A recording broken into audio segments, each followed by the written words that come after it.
কখনো কি মনে হয়েছে আগে যে কথাটা শুনে চোখে পানি চলে আসতো এখন সেটা আর হৃদয় ছুঁয়ে যায় না? আগে আজানের শব্দে বুকটা নড়ে উঠত, এখন কানে আসে কিন্তু মন জাগে না। এটা কেন হয় জানো? হৃদয় যখন ধীরে ধীরে শক্ত হয়ে যায় মানুষ সেটা টেরও পায় না। গুনাহ করতে করতে অন্তর একসময় অভ্যস্ত হয়ে যায়, লজ্জা কমে যায়, ভয় কমে যায়, কাঁপন কমে যায়। আল্লাহ তাআলা কুরআনে বলেছেন, অতঃপর তাদের হৃদয় কঠিন হয়ে গেল। সূরা বাকারা 2:47।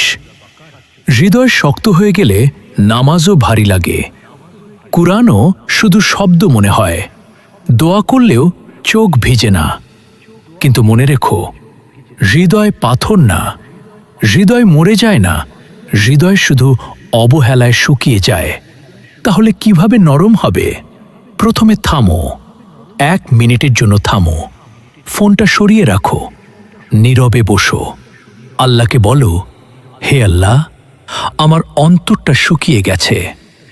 1 রাকাত তাহাজ্জুদ পড়ো, 1 পৃষ্ঠা কুরআন ধীরে পড়ো, একবার সত্যি করে কেঁদে তওবা করো।